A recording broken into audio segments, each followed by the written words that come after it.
Je suis Cyril Abad, ambassadeur Fujifilm pour le X Pro 3.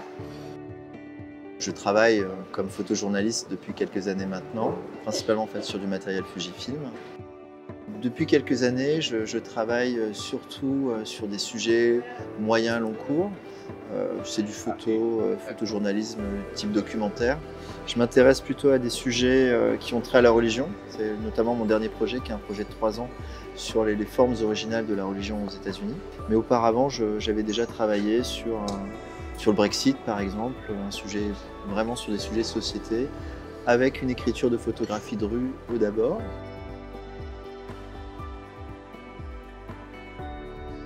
Ce que j'entends principalement de mon matériel photographique, c'est d'être discret.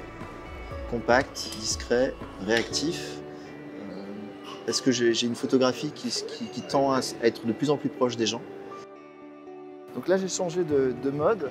Très rapidement, j'ai basculé sur un mode de prise de vue avec un AF sur toute la surface du capteur.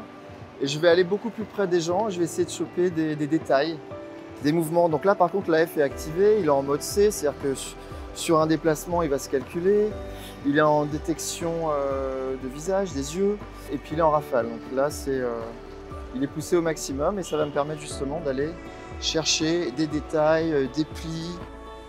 Fujifilm m'a proposé cet été de pouvoir partir à nouveau en reportage avec celui que j'attendais depuis un petit moment déjà. Je pense que beaucoup de photojournalistes attendent aussi, qui était le X Pro 3.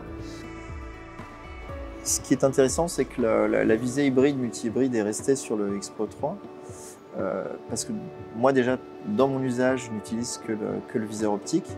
J'utilise le viseur électronique pour m'assurer que mon exposition est bonne, pour consulter mes images.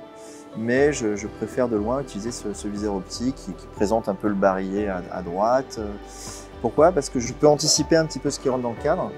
Dans mon cadre 35 mm, puisque le viseur optique est plus large que le 35 mm. Aujourd'hui, ce que j'ai fait en fait avec le X Pro 3, c'est ce que je pratique entre chaque reportage pour exercer mon œil. Justement, je pratique la photo de rue. Elle me maintient un peu en alerte, éveillé.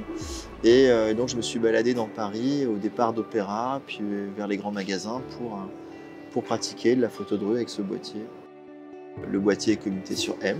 L'optique est à l'hyperfocale. Mon filtre est toujours du Provia.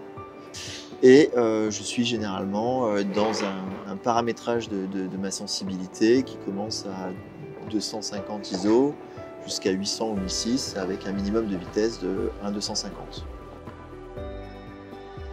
Moi, ce qui m'a surpris sur le X Pro 3 et que j'ai beaucoup apprécié, c'est la disparition du LCD. Enfin, il n'a pas vraiment disparu, maintenant il est escamotable. Il me propose juste une petite fenêtre qui rappelle un peu les films.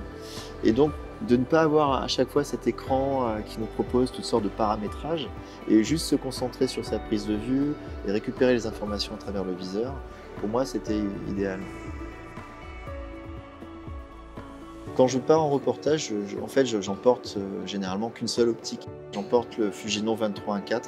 C'est mon équivalent 35 mm, c'est mon cadre, c'est la manière dont je fais ma photographie. Son ergonomie qui est vraiment extraordinaire puisqu'elle permet de basculer très vite entre un mode hyperfocal, qui est très facile à régler, et un mode prise de vue AF, quoi.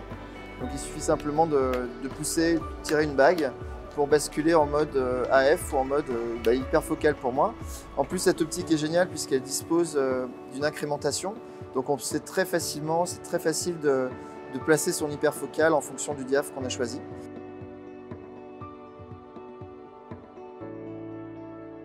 Ma post-production, depuis quelques temps, change un petit peu. J'ai envie de voyager encore plus léger et je pars plutôt maintenant avec un iPad et un disque externe Wi-Fi.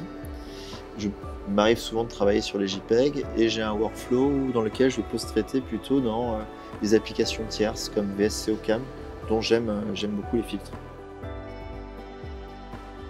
Le côté nomade de ce boîtier te donne envie de partir. Voilà, ce genre de boîtier, c'est vraiment, je trouve que ça réactive une sorte de fétichisme du boîtier. C'est-à-dire que tu as envie de l'avoir avec toi et pour le coup, tu as envie de l'utiliser, donc ça te donne envie de partir et de faire des images. En un mot, ouais, le X Pro 3, c'est nomade.